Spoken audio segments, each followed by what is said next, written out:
Bismillahirrahmanirrahim. Assalamualaikum warahmatullahi wabarakatuh. Alhamdulillahirabbil alamin. Wal 'aqibatu lil muttaqin. Wala 'udwana illa 'alal zalimin. Asyhadu an la ilaha illallah wahdahu la syarika lah. Wa asyhadu anna Muhammadan 'abduhu wa rasuluh. Allahumma salli wa sallim wa barik ala sayyidina Muhammad wa ala alihi wa sahbihi ajma'in wa ba'du. Qala al-musannifu rahimahullahu ta'ala wa nafa'ana Allahu bihi wa bi'ulumihi fid dharain amin. Telah berkata Imam al-Allamah Syekh Abdul Qadir Al-Jilani, semoga Allah Ta'ala merahmatinya dan kita mendapat manfaat serta barakah ilmunya. Carilah orang yang boleh dijadikan sebagai cermin untuk memandang wajah agamamu, sebagaimana engkau selalu memandang pada cermin untuk membetulkan wajah zahirmu. Menghiaskan pakaianmu dan rambutmu. Pakailah akalmu. Apakah ini semua omong kosong? Engkau berkata bahawa engkau tidak perlu lagi pada sesiapa yang mengajarmu. Pada Nabi SAW telah bersabda, seorang mukmin itu adalah cermin kepada mukmin yang lain. Kalau lurus iman seorang mukmin, maka dia menjadi cermin bagi sekalian makhluk. Mereka harus melihat wajah agama mereka pada cermin kata-katanya di masa dia menemuinya atau berdekatan dengannya. Apakah ini omong kosong? Setiap masa engkau memohon Allah Ta'ala supaya dia menambahmu rezeki pada makan, minum dan pakai serta kahwin, padahal semua ini sudah ditetapkan, tidak akan melebihi atau mengurang. Sekalipun engkau bawa siapa pun yang doanya makbul, rezekimu tidak akan bertambah walau sebiji sawi atau mengurang walau sebiji sawi. Semua itu sudah ditetapkan oleh Allah Ta'ala dalam azal. Yang lebih penting, sibukkan dirimu dengan apa yang disuruh dan berhenti dari apa yang dilarang. Dan jangan sibukkan dirimu dengan sesuatu yang sudah pasti kedatangannya, kerana dia telah menjamin kedatangan rezeki itu. Semua bahagianmu itu akan datang pada waktu-waktunya yang sudah ditetapkan, sama ada yang manis maupun yang pahit, apa yang kamu suka dan apa yang kamu benci. Kaum sufi itu telah sampai ke batas keadaan di mana padanya tiada doa atau minta lagi. Mereka tiada meminta apa yang boleh mendatangkan maslahat atau menolak mudarat. Doa mereka hanya yang keluar dari dalam hati mereka. Ada kalanya buat diri mereka dan lain kala buat semua manusia. Mereka menyebut doa itu sedang mereka berada dalam ghaibah, yang tidak sedarkan diri. Ya Allah, ya Tuhanku, kurniakanlah kami kebaikan adab denganmu pada semua hal dan keadaan. Muslimin dan muslimat sedang penonton yang dirahmati Allah sekalian, kalau sebelum ini kita menjelaskan tentang betapa pentingnya mencari guru yang mampu mengangkat hijab antara kita dengan Allah dan yang mampu memimpin tangan kita untuk berkata kepada kita, inilah Allah. Maka kita tersebut tentang sifat-sifat mereka, sifat-sifat guru yang mursyid, yang sentiasa perkataannya, perbuatannya dan pendampingannya dengan kita mengubah keadaan diri kita. Sama ada mengubah cara kita berfikir, mengubah cara kita bertindak, perbuatan, menjadikan kita makin bersungguh-sungguh dalam ibadah. dan menjadikan kita sentiasa memberi manfaat kepada manusia. Dan para ulama telah mengajar kepada kita bagaimana kita perlu berdoa supaya mendapat guru yang baik, mendapat guru yang mampu memimpin tangan kita ke syurga dan mampu memperbetulkan kita. Sama pentingnya dengan guru ialah sahabat yang baik. Sebagaimana Syekh Abdul Qadir menyebut pada perenggan yang berikutnya, kerana sahabat yang baik itu umpama cermin. Nah, hadis yang diriwayatkan oleh Abu Dawud, Nabi SAW bersabda, Al-mu'min mir'atu akhi. Orang beriman itu cermin bagi saudaranya yang beriman. Kalau kita menyebut tentang sifat cermin, yang setiap kita, sesama kita, adalah cerminan antara satu sama lain. Saya bukan sekadar menganggap dia cermin saya, dia juga menganggap saya cermin dia. Sebab itu dalam Islam, bila Rasulullah menyatakan ad-din an-nasihat, agama itu ialah nasihat, yakni saling nasihat menasihati. Dalam perjalanan kita untuk dekat dengan Allah, yang akan menyempurnakan perjalanan itu, bukan yang akan mempercepatkan perjalanan itu selain daripada guru kita, ialah kawan-kawan yang soleh. Kawan-kawan ini mesti macam yang disebut oleh Nabi SAW. Sifatnya ialah cermin. Dan sebelum dia menjadi cerminan kepada kita, mereka yang sahabat-sahabat yang baik, sentiasa bila mana kita melihatnya, mengingatkan kita kepada Allah.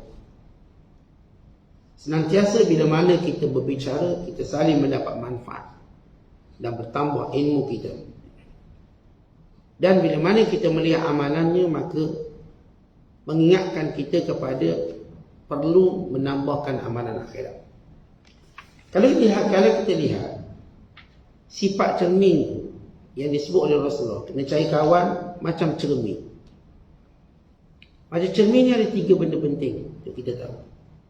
Yang pertama, sifat cermin, dia tidak menzahirkan melainkan aib kita yang sebenar, tanpa menyembunyikan. Dia tak sembunyi aib kita. Kita ngadak ikut mana, ngadak depan, dia tunjuk depan. Kita tunjuk belakang, maka dia tunjuk aib kat belakang. Kita letak kat bawah, dia tunjuk aib bawah kita. Kat atas, aib di atas kita. Maka ini sifat cermin. Dia tidak menyembunyikan.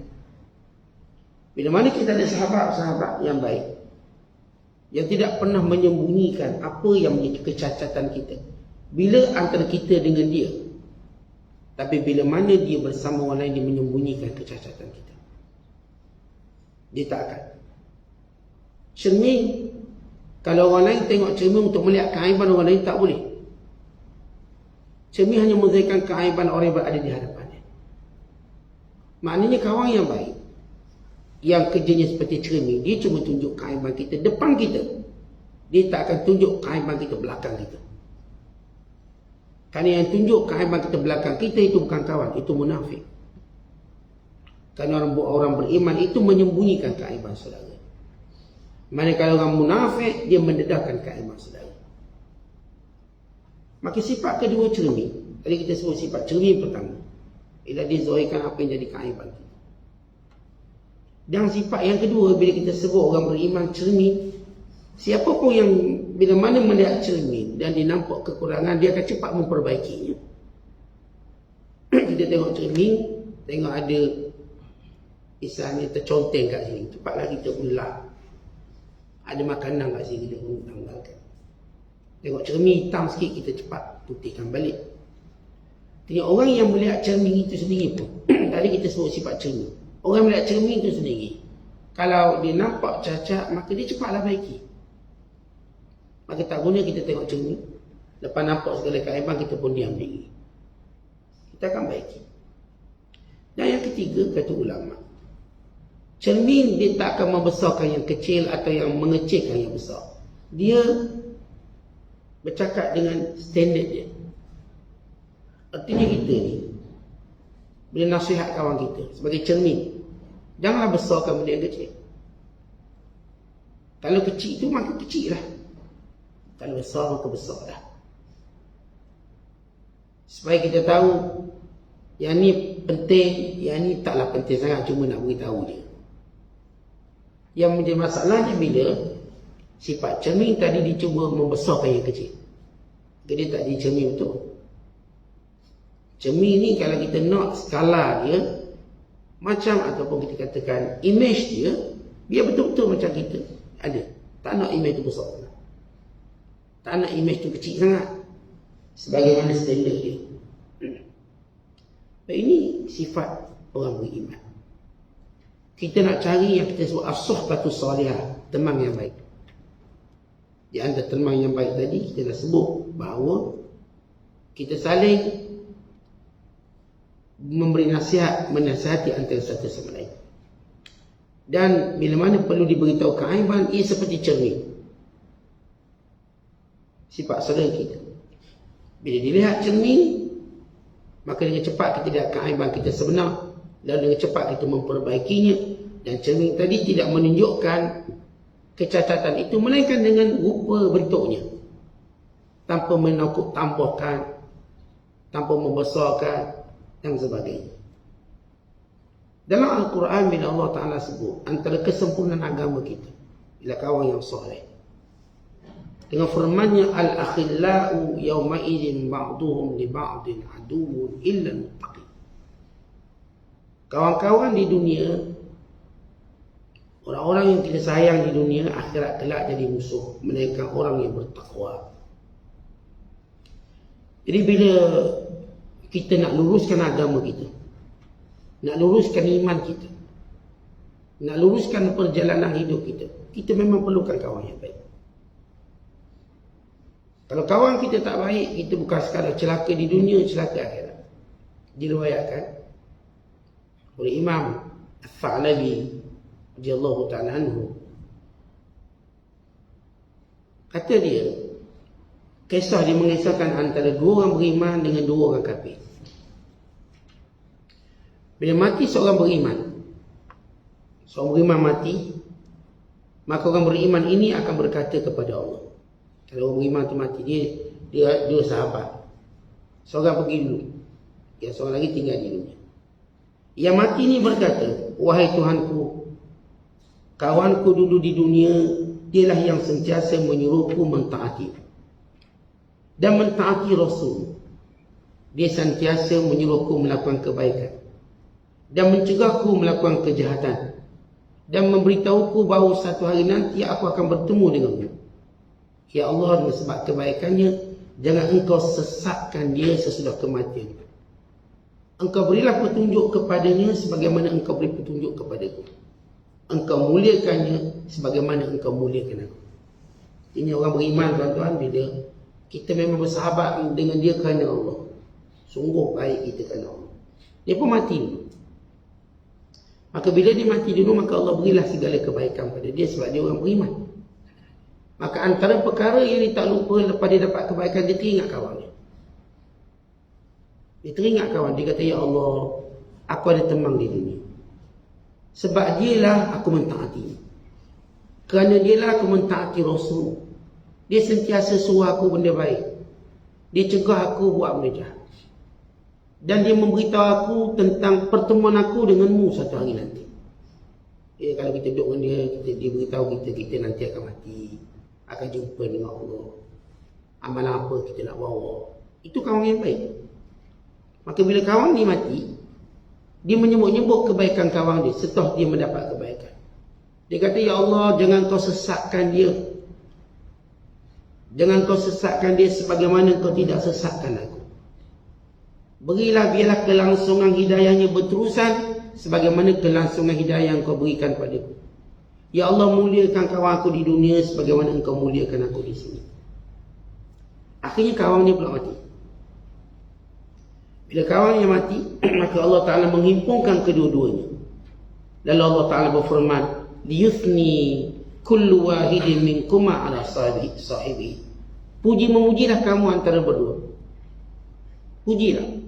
Maka masing-masing kawan berkata, ya Allah, dia ni kawan saya yang baik, dia begitu, dia begini. Dipuji kebaikan. Yang ni pula puji kebaikan. Lalu Allah Ta'ala berfirman, ni'mal khalil, ni'mal akh, ni'mal sahibu kana. Inilah dia sebaik-baik kawan. Inilah dia sebaik-baik saudara. Inilah dia sebaik-baik teman. Maka masuklah dalam syurga sebenarnya. Tetapi ini kalau kita kawan baik. Bila kita kawan baik, kawan kita yang pergi dulu akan doakan untuk kita supaya tidak kita dimatikan, melainkan macam dia mati dalam Islam, macam dia mati dalam taat, macam dia mati dalam husnul khatimah, macam dia mati dalam kebaikan. Maka beruntunglah orang yang kawan macam ni. Tapi kita cerita pula kalau kawan jahat, kalau kawan yang kafir. Kata Imam Tha'labi, bila dua kawan kafir, seorang mati, maka dia mendapatlah hukuman di sisi Allah, apa yang selayak. Maka dia berkata, ya Allah, kawanku dulu dialah yang suruh aku supaya tak taat pada kamu. Dialah yang dorong aku supaya derhaka pada Rasul. Dia suruh aku buat jahat, dia halang aku buat baik. Dan dia sentiasa meragukan aku bahawa aku tak akan bertemu denganmu. Kerana itu, ya Allah, jangan kau beri hidayah pada dia. Biar dia sesat, mati sesat macam aku juga. Kita tengok bila kawan tu kawan jahat. Bila dia mati, dia minta kawan yang jahat kat dunia pun dia mati macam dia. Lepas tu kita lihat orang jahat, dia mati cara jahat. Dan kawannya juga mati macam dia. Orang baik, dia mati dengan cara baik, dan kawan dia mati macam dia. Bagaimana kawan-kawannya menghabiskan umurnya dengan kebaikan, ketaatan, maka dia juga menghabiskan dalam umur kebaikan dan ketaatan pada Allah. Lihat kesan kawan baik. Lalu mati pula geng kafir dia ni. Maka Allah himpunkan kedua-duanya. Maka Allah kata, kamu saling kata mengata antara kamu. Maka dia kata, inilah kawan jahat saya dulu, inilah sekian-sekian, duk pada menjahat. Lalu kata Allah, laknatlah kamu antara satu sama lain. Laknatlah kamu antara satu sama lain. Dan masuklah dalam neraka. Kata, ini dia sahabat baik.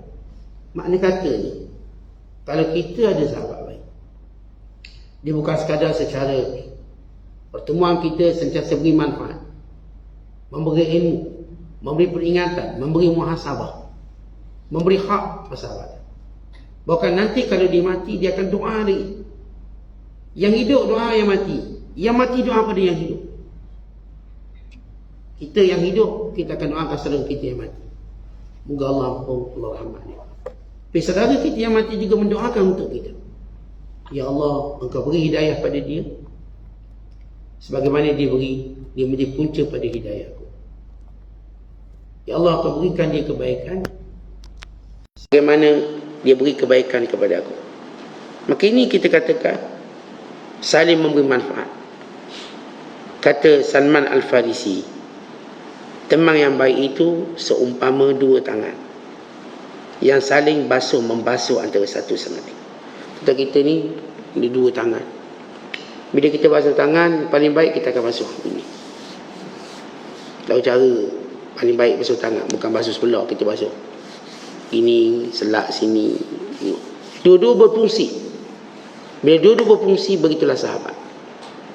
Kita saling basuh membasuh, kita saling beri manfaat.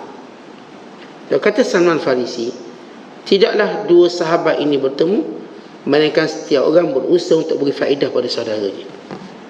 Kita kalau nak tahu kawan kita tu baik tak baik, kita dapat tahu bila kita bertemu, bila bersama, masing-masing nak beri kebaikan yang dia ada pada kawan.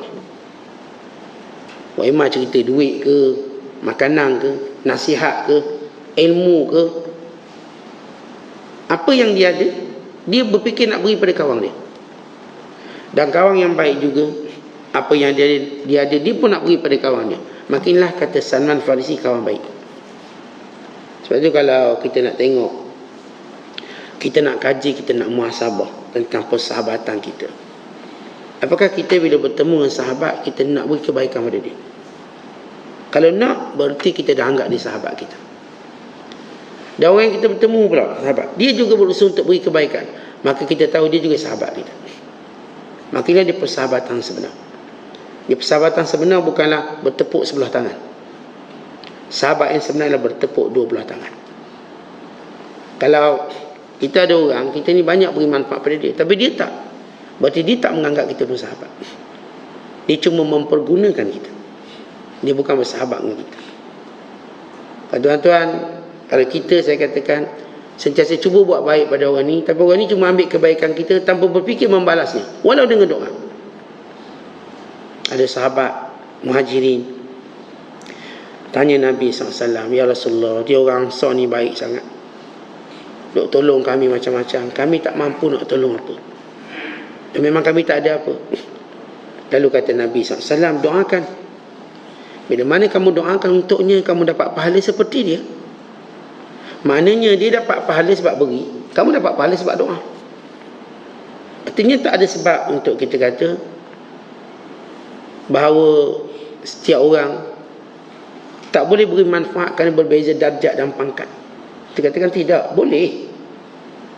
Sebab kalau dia memang kaya daripada saya, memang dia lah selalu belanja makan begitu, saya tak boleh buat apa. Apakah saya mempergunakannya? Sebab tadi sebutkan kalau manfaat itu sebelah pihak ni macam dipergunakan. Ia dipergunakan selagi mana kamu tidak pernah berfikir untuk membalas kebaikannya. Dipergunakan selagi mana kamu tidak pernah berfikir mendoakan kebaikan untuk dia. Kalau kita ada sahabat yang saya katakan saya tak boleh nak balas kebaikannya sebab kebaikan dia macam laut, saya tak mampu balas. Dia baik sangat, dia buat benda tu, dia buat benda. Saya tak boleh buat apa, tapi saya mampu membalasnya dengan dua perkara. Pertama, saya juga ada niat satu hari nanti saya nak buat baik pada dia. Mungkin ada kelapangan itu. Yang kedua, saya tidak pernah putus untuk mendoakan kebaikan untuk dia. Kita doalah murah rezeki. Kita doa moga Allah pelihara kesihatan, pelihara keluarga. Kita doakan supaya Allah berkati kehidupan dia, berkati kehidupan keluarga dia, berkati pekerjaan dia. Bagaimana kita ada dua benda ni, kita tak pergunakan kawan. Kalau kata dia ni pergunakan kawan dia ni, sebab dia ni orang kata ambil manfaat dia je, dia pun tak pernah beri. Kita katakan tadi terbatal perkataan yang kita sebut mempergunakan selagi mana dia ada dua sifat. Sifat pertama, dia juga berazam untuk buat sesuatu. Suatu hari nanti, dia pun tak tahu bila. Orang baik ni tuan-tuan, bila kita buat baik pada dia, dia terfikir bila aku boleh balas balik. Ikut mana pun dia cuba. Kalau kita jemput dia, dia fikir bila pula dia boleh jemput orang ni. Kalau orang ni tolong dia, dia fikir macam mana saya boleh tolong ni. Waktu mana dia ada peluang, maka dia tolong dengan cepat. Dan sama juga sifat yang kedua yang kita sebut, dia sentiasa doakan. Kemudian kata Syekh Abdul Qadir, lepas bicara tentang peranan kawan yang baik itu umpama cermin. Dah bicara tentang guru mursyid, dah bicara tentang doa bagi mendapatkan guru, kemudian berbicara tentang sahabat. Kemudian Syekh Abdul Qadir bicara tentang rezeki. Kata Syekh Abdul Qadir, kamu ni duk sibuk nak tambah rezeki, makan, minum, nak kahwin, nak sekian-sekian perkara-perkara bersifat duniawi. Sedangkan perkara duniawi itu sudah dalam takdir Allah, dalam sukatan dan dalam pembahagiannya. Nahnu qasamna bainahum ma'isyatahum. Kami beri agih-agihkan pembahagian kehidupan mereka di dunia ini. Baik, kalau kita tengok ayat ni, apakah maksud tak boleh doa tambah rezeki? Apatah lagi oleh Syekh Abdul Qadir kata, kalau memang rezeki kamu banyak tu, walaupun kamu panggil orang doa makbul, tak akan bergerak juga rezeki tu banyak tu. Umpama ajar kita lah, ajar kita duk minta panjang-panjang umur, last kali apa? Mati. Maknanya tak ada cara untuk kita panjangkan lebih daripada apa yang ditetapkan. Kalaupun kita doa biar panjang umur, kita doa pada umur yang Allah dah tetapkan. Dan kita tahu, kalau saya doa ya Allah panjangkan umurku, saya mengetahui pada apa yang Allah dah tetapkan. Saya tak boleh minta lebih daripada apa yang Allah tetapkan.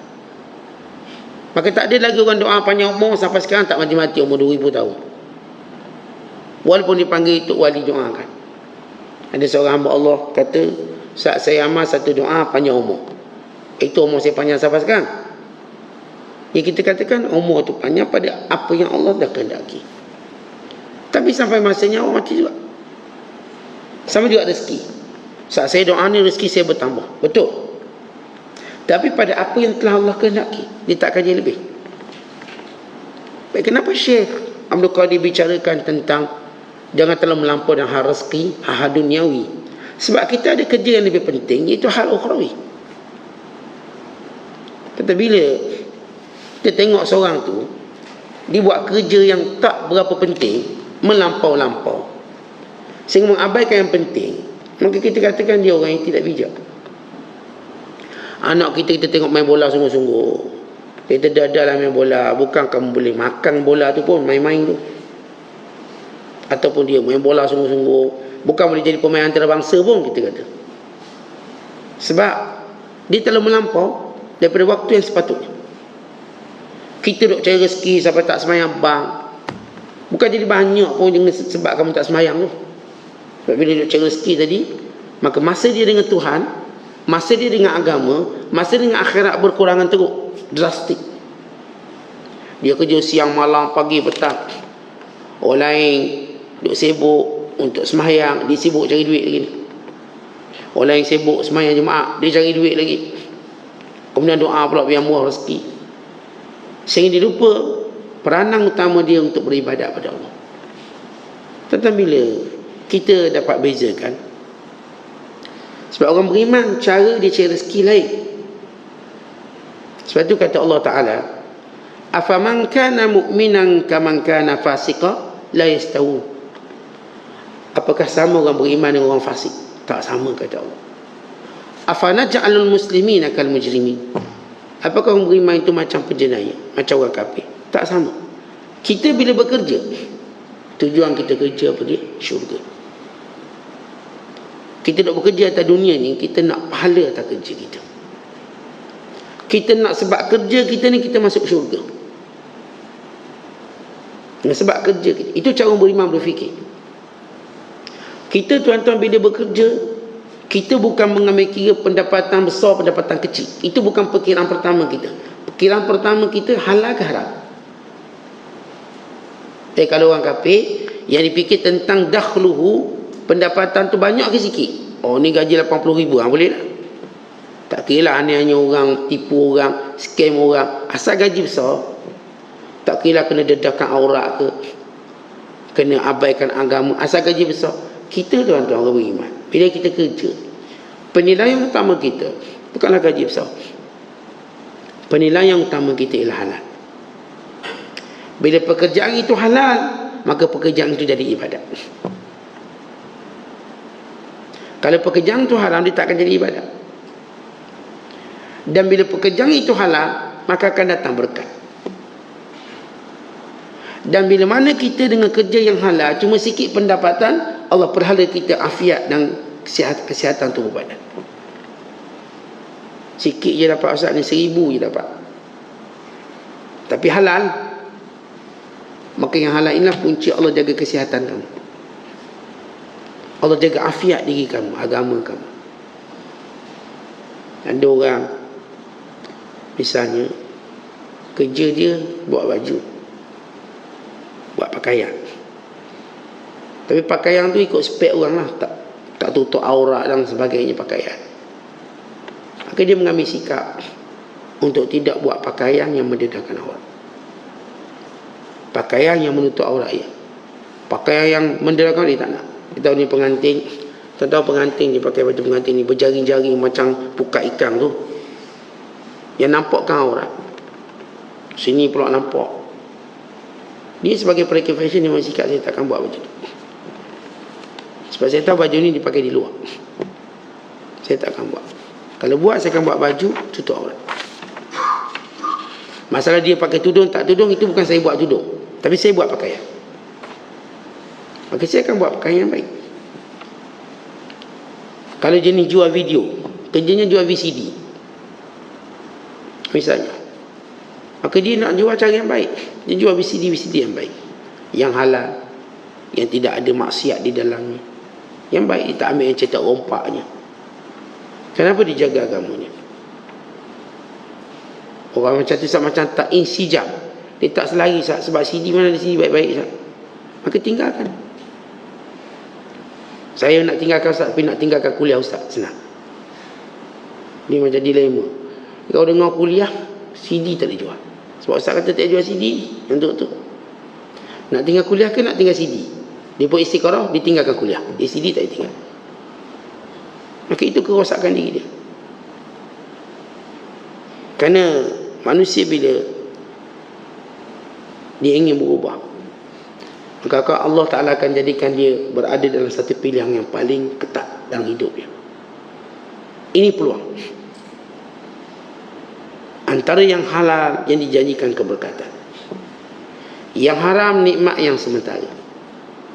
Maka kalau keputusan hari itu keputusan syahwat, dia akan memilih haram yang segera.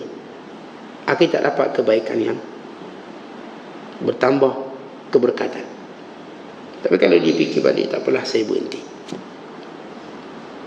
Ada seorang hamba Allah saya jumpa. Dulu dia pemilik kelab malam. Jual arak sekian-sekian. Tapi bila dia dapat hidayah, dia mengesikap berhenti. Dia pun beli motor 3 tayar tu untuk dia meniaga benda-benda yang biasa. Niaga sayur-sayur. Bila saya sembang dia kata, dulu saya buka kelab malam. Meski datang macam-macam. Bila Allah beri hidayah, ditutup kelab malam. Baru nampak banyak dapat ni. Banyak dapat. Dia pun ada kawan orang kaya-kaya. Sekali memilih cari motor 3 roda, tak sayur-sayur, niaga. Dia nekat memilih sesuatu yang zahirnya nampak macam tak berapa untung. Allah berkati hidup dia. Orang yang kita sebut tadi, bila seorang tak peduli rezeki sikit, asalkan halal, maka Allah gantikan dia dengan keafiatan, keselamatan tubuh badan. Sihat tu badan ni, baik. Allah beri dia sentiasa rasa tenang. Sebab itu yang halal ni, dia sampai peringkat kita akan rasa nikmat yang tak boleh kita cerita ke orang. Manakala yang haram pula, dia akan sampai satu azab yang juga tak boleh kita cerita ke orang. Natijah dia. Sebab tu orang beriman dalam mencari rezeki, dicari yang halal, dicari yang ikut syariat, dicari yang ada berkat, dicari yang perkara yang tidak melalaikan dia daripada tanggungjawab utama yang Allah sebut dalam Quran. Rijalul la tulhihim tijaratun wala bay'un an dzikrillahi wa iqamis salah. Mereka lah lelaki-lelaki sebenar yang tidak dilalaikan oleh perniagaan dan jual beli daripada ingat Allah dan mendirikan salat. Maka Syekh Abdul Qadir mencela orang yang doa semua minta rezeki sekian-sekian. Dia lupa doa yang lebih utama, masuk syurga, terhindar dari neraka. Dia kalau cerita, kalau doa bab rezeki nangis-nangis meleleh air mata. Tapi kalau doa untuk akhirat, dia tak rasa apa. Maka itulah yang ditegur. Rezeki kamu doa meleleh pun memang tetap macam tu. Dan dia akan berakhir dengan kematian kamu. Tapi yang kita nak minta akhirat ni tak berakhir dengan kematian kita. Dia bermula dengan kematian kita. Kita akan dapat.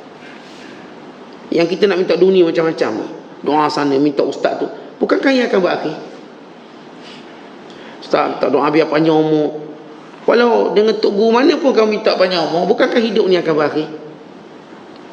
Minta dengan tok wali tu biar doa murah rezeki projek menjadi, walau bagaimanapun didoakan, bukankah ia akan berakhir dan kamu akan berpisah daripada harta? Dengan bahasa lain, kalau kita minta hal dunia, dia berakhir. Buat apa kita minta sesuatu yang akan berakhir? Itu yang dimaksudkan oleh Syekh Abdul Qadir, yang ditetapkan. Apa maksud ditetapkan? Kerana dia berakhir. Tuan-tuan minta panjang umur, baik, minta panjang umur. Saat saya pergi Mekah minta panjang umur, bukankah umur tu akan berakhir pada satu tahap? Minta duit banyak, bukankah duit juga akan berakhir pada satu tahap? Tak, di mana kau mati, berpisah daripada harta, dan kamu tak boleh bawa masuk kubur. Maka kenapa tidak minta sesuatu yang tidak berakhir? Kenapa tak minta sesuatu yang tak berakhir? Apa dia? Minta Allah jaga agama kamu, minta Allah pergi syurga, minta Allah pelihara kita dari neraka, minta Allah Ta'ala pelihara hidayah kita. Bukankah itu tidak berakhir? Itu antara kecerdikan orang beriman. Dia tak akan meminta sesuatu yang akan berakhir, melebihi permintaannya sesuatu yang tidak akan berakhir. Orang Arab zaman jahiliyah dan zaman permulaan Islam, mereka pergi Mekah. Untuk mereka doa, biar kambing mereka banyak, biar padang raguk luas. Yang ni pula doa, biar bisnes menjadi-jadi. Semua orang buat ibadat, tapi sepanjang ibadat haji, dalam doanya cuma nak duit, nak rezeki. Yang tak ada anak, nak anak. Yang tak ada cucu, nak cucu. Dengan bahasa mudah, nak dunia. Sampai mereka tak minta hal akhirat, tak minta. Atau kalaupun mereka minta, tak bersungguh. Tuan-tuan pergi ke Mekah, tuan-tuan doa tempat paling mustajab mana? Oh, Mu'tazah. Minta apa? Cara cucu minta apa? Saya minta ustaz biar baik penyakit lagi, biar dapat anak. Lama tak dapat anak ustaz. Masuk ni dah 2 tahun dah tak dapat anak, 3 tahun misalkan kahwin tak dapat anak. Doa. Lagi bisnes ni ustaz, ada 3 kali bisnes ni tak jadi. Doa. Lagi semua hal dunia tu bersungguh di doa kat Mu'tazah. Lalu kita tanya, akhirat kau minta apa? Minta tak mati dalam iman. Oh, tak minta ustaz, takut mati terus. Minta tak mati dalam iman, tak minta. Kalau pun minta, tak bersungguh. Itu tuan-tuan kalau kita tengok diri kita.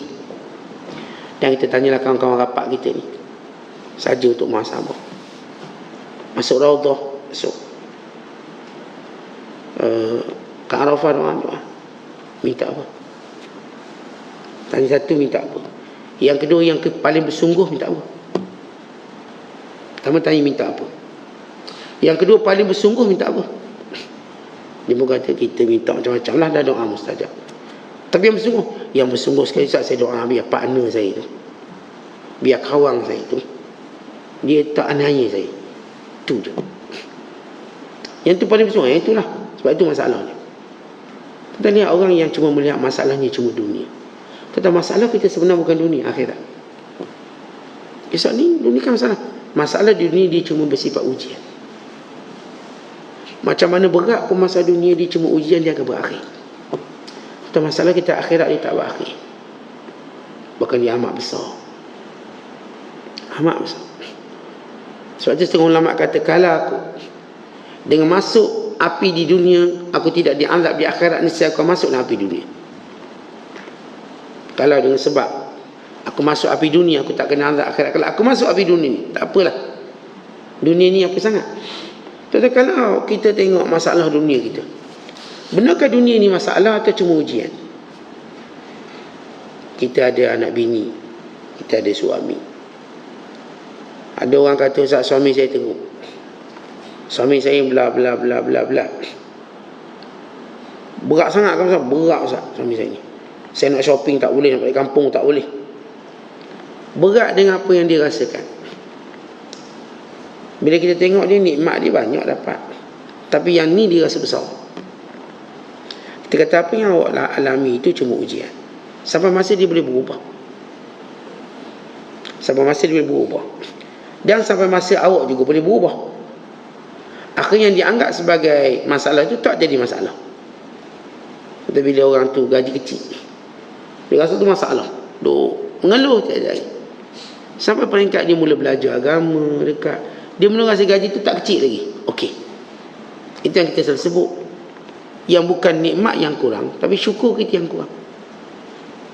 Bukan nikmat yang tak cukup, tapi syukur tu tak cukup. Kan nikmat Allah beri setiap orang sempurna. Nikmat dunia. Dan keadaan diri dia.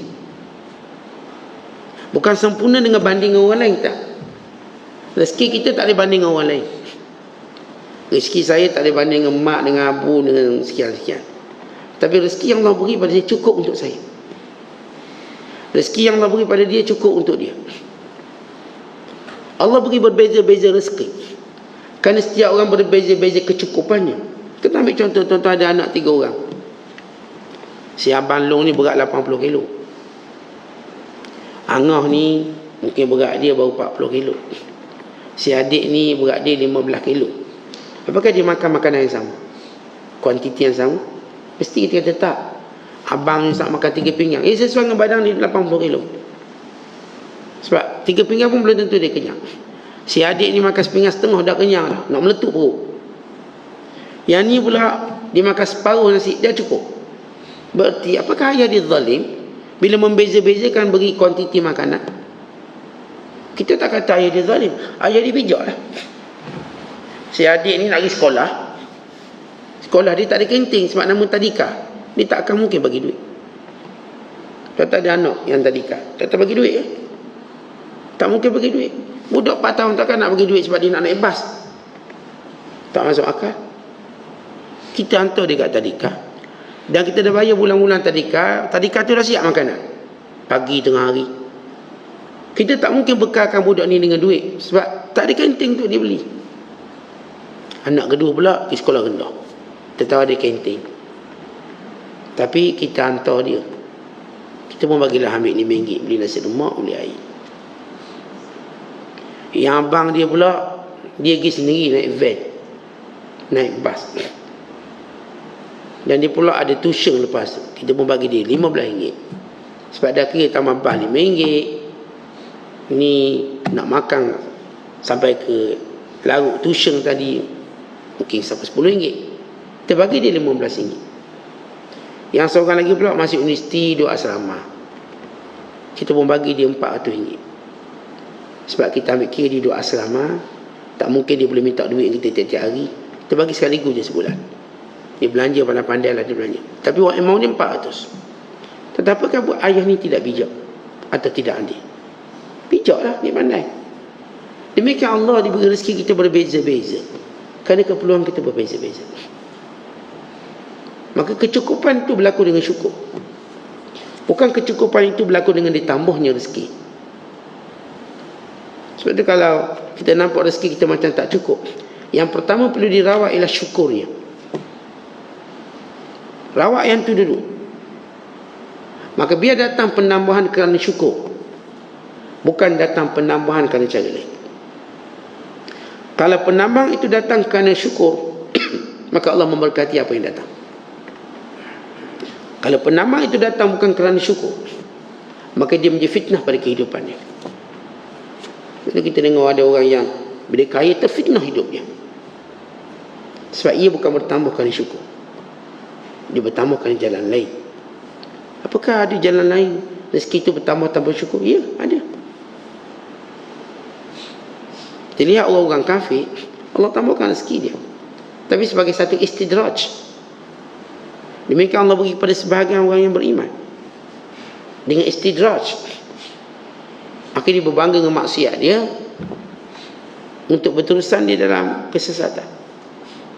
Dan bila mana dia sedar kerana iman yang masih ada, dia akan ambil keputusan yang agak tough dengan meninggalkannya. Saya tak nak lagi terbabit dengan benda ni, untuk dia dapat balik nilai imannya. Dekat itu bukan kita kata tak boleh doa biar murah rezeki, tak boleh doa biar panjang umur. Tapi yang kita maksudkan, dan Syekh Abdul Qadir maksudkan ialah bukan itu keutamaan. Dan bukan itu benda yang kekal dengan kita. Yang saya katakan, kalau kita minta panjang umur di dunia, dia tak kekal dengan kita, kita tetap akan mati. Kita minta harta kita biar melimpah, kita tetap akan berpisah dengannya. Kita minta kita ada anak ramai, kita juga akan berpisah dengan anak ramai itu. Kita akan bersendirian dengan amalan soleh kita. Sebab itu keutamaan kita doa untuk Allah Ta'ala tambah amal soleh kita. Sebab itu kata Syekh Abdul Qadir, yang perlu kamu sibukkan diri kamu ialah buat apa yang Allah suruh, tinggal apa yang Allah larang. Tetap sibuk kita doa, biar Allah beri kita kekuatan untuk buat amal soleh. Biar Allah beri kita kekuatan untuk meninggalkan maksiat dan kemungkaran. Biar Allah Ta'ala tempatkan kita di tempat yang penuh dengan kebaikan. Allah jauhkan kita daripada tempat-tempat yang penuh dengan kejahatan, supaya kita tidak terpengaruh. Itulah kesibukan kita. Sibuk orang beriman di dunia ialah sibuk melakukan amal soleh sehingga kesudahannya syurga. Sebab itu kadang-kadang dia tak berdoa untuk rezekinya. Dia doa sesuatu yang datang daripada hatinya, ketakutannya. Ketakutannya pada azab Allah, ketakutannya pada pertemuan dengan Allah.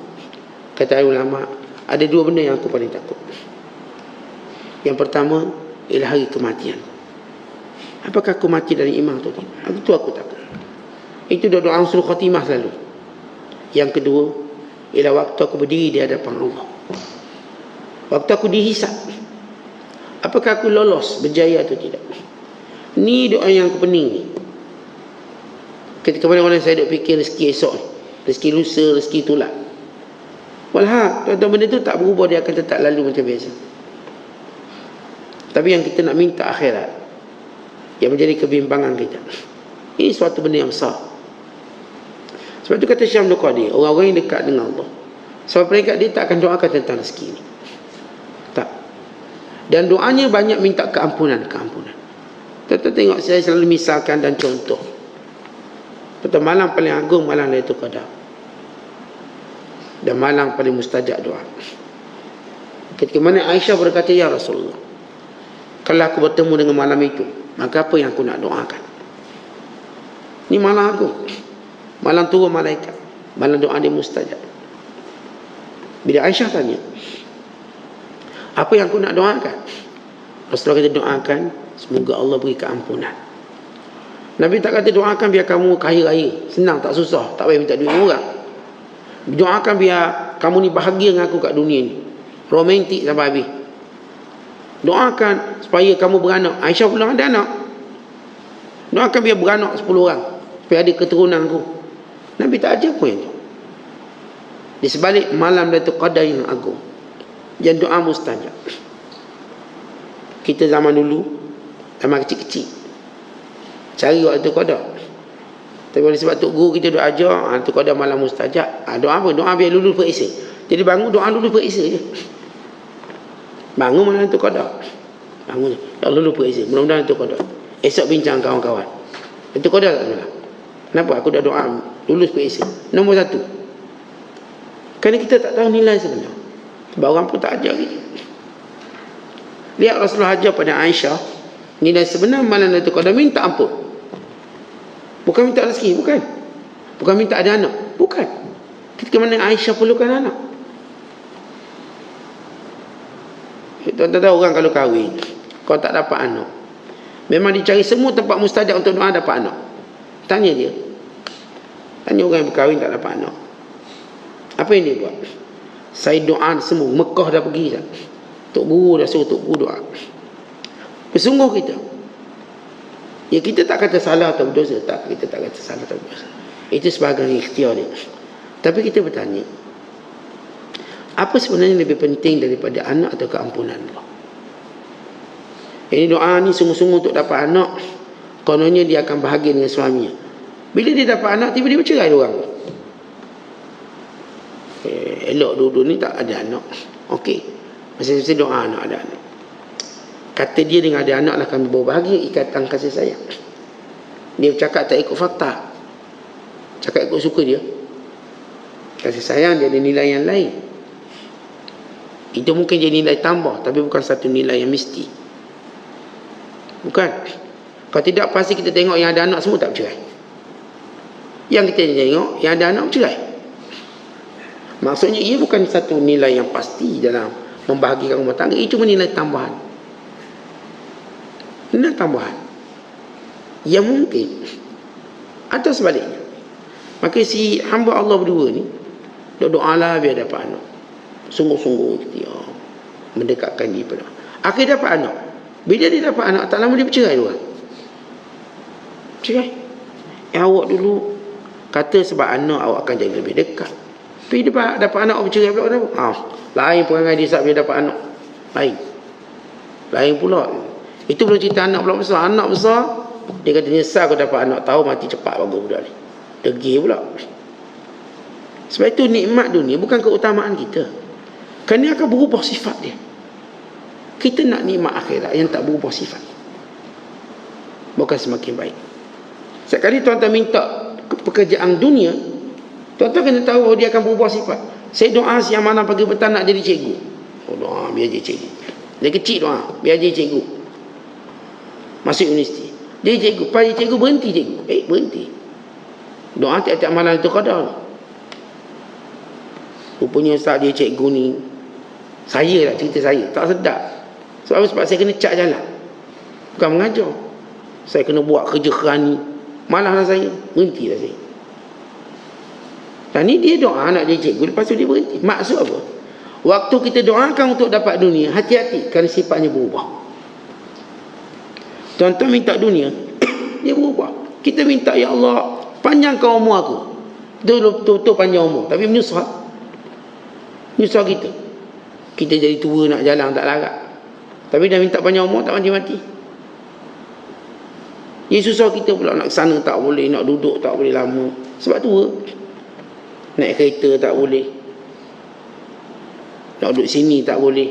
Nak makan tak boleh. Tapi hidup lagi. Tua, boleh makan ubat je. Ubat panjang umur. Yang makanan ni semua tak boleh makan. Lihat, dia duk minta duk panjang umur. Dia lupa bahawa setiap kali kamu minta nikmat dunia, ketahuilah, pertama nikmat dunia itu ada ujian. Yang kedua, nikmat dunia itu berubah-ubah. Akhirnya apa yang kita minta lah jadi bala untuk kita. Minta nak glamour. Oh, minta biar glamour. Lepas glamour bala kita. Nak makan pun tak boleh sebab orang nak selfie. Susah. Baru nak suap makan, selfie kejap, selfie.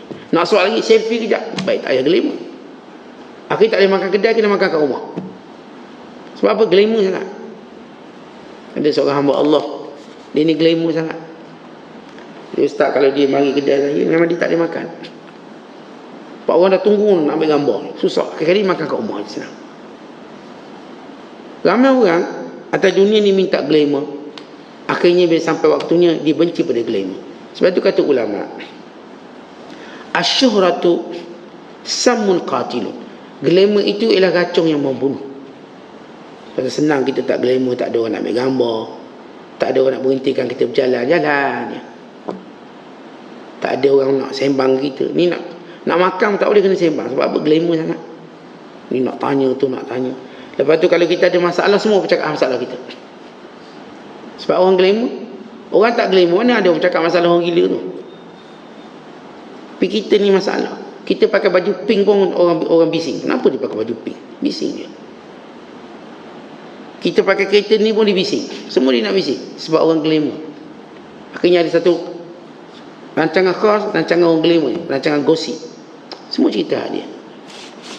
Dia susah dia. Anak dia pun nak kenal.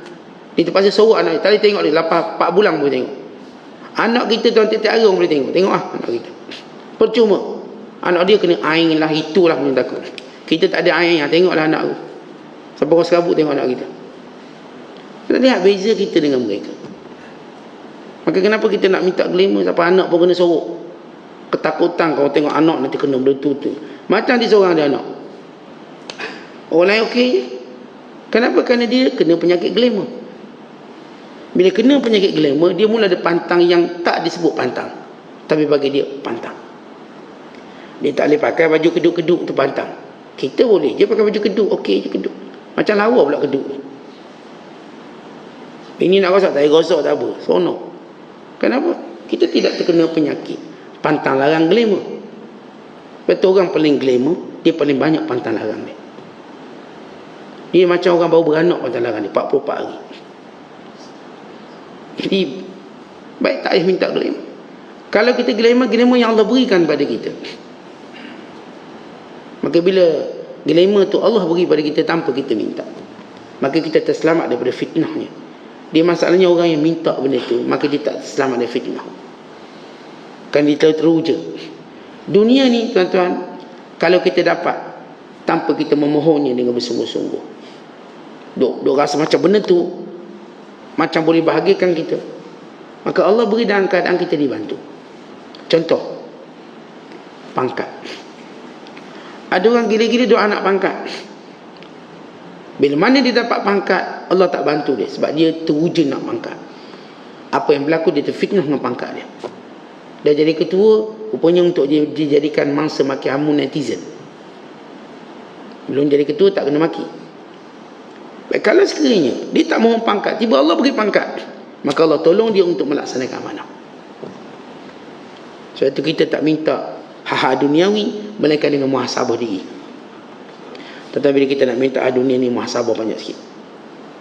Kata ustaz, saya nak kaya, nak buat apa kaya? Tujuan saya nak tolong orang. Baik, kalau kamu ada muhasabah macam tu, insya-Allah selamat. Kalau kamu kata nak kaya supaya orang tak hina saya, biar orang tengok saya standard sikit, tak lama kamu. Tentang kita ni bukan dihina sebab miskin. Ramai mana orang kaya kena hina. Isu hina tak hina bukan masalah miskin atau kaya. Ia berkaitan dengan sikap kita sendiri. So, kalau miskin nampak hina sangat, habis kita tengok orang kaya tak hina. Orang kaya dihina pun banyak. Orang kaya ni baru beli kereta baru, rasuah lah tu. Kena hina rasuah. Itu buat tu lah tu, buat ni lah tu, buat haram lah tu. Kita semua orang dihina bukan sebab status kita, sebab sikap kita. Bila sikap kita baik, kalau kita miskin tetap orang muliakan kita. Bila sikap kita baik, bila kita kaya Allah muliakan kita. Orang bukan muliakan kita kerana kaya, kerana sikap kita. Tawaduk, rendah diri. Bila kita jadi pemimpin, kita juga mulia. Bukan kerana sebab kita pemimpin, kerana sikap kita. Pemimpin yang cakna, yang peduli. Bukan masalah dihina, bukan masalah status, masalah sikap. Bukan sebab saya tua lalu orang hormat saya. Saya tak nak cepat-cepatlah tua, sebab muda ni kena bully je. Bila tua kan orang hormat. Tak juga. Yang tua pun kena bully. Dia masalah sikap. Anak kita yang kecil, kalau kita ada sikap yang baik, walau dia kecil, dia dihormati oleh orang tua. Anak kecil lagi baru umur 8 tahun, tapi dah ajar dia adab, akhlak. Maka orang tua ni semua hormat dia. Budak ni memanglah nampak macam kecil, tapi bagus dengan orang tua, bersopan dengan orang tua, berakhlak dia dengan orang tua. Maka orang ni diangkat walau dia budak. Oleh sebab itu kita kena tahu hal dunia. Jangan terlalu mohon sungguh-sungguh seolah benda itulah yang akan ubah hidup kita. Jangan. Mohon dan minta keberkatan. Kalau tuan-tuan perlu mohon, ya Allah panjangkan umurku dan berkatilah umurku. Mohon keberkatan. Bukan kita berkata, ya Allah, kalau panjang umur itu lebih baik untukku, maka panjangkan umur. Kalau ia tidak baik untukku, maka matikan aku dalam keadaan yang baik. Jadi Syekh Abdul Qadir nak sebut tentang sikap setengah orang dalam hal minta dunia sungguh sangat-sangat, sampai dia lupa dunia itu sesuatu yang berakhir, dunia itu sesuatu yang berubah, dan dunia itu sudah ditetapkan. Banyak tu lah. Tapi yang kita nak ialah akhirat. Kerana akhirat Allah nak lihat kesungguhan kita untuk mendapatkannya. Sebab itu orang bersungguh-sungguh dapat akhirat, Allah jaga hidayah dia. Yang tak sungguh-sungguh untuk dapat akhirat, Allah cabut hidayah dia. Patut mati yang baik, akan mati tak baik. Sebab itu kita kena tahu apa yang lebih penting dalam hidup kita. Dalam kita berdoa, apa yang penting sebenarnya? Apakah kita minta keampunan dan redha itu lebih penting, atau cuma minta dunia lebih penting? Yang saya katakan jadi penyakit jahiliah.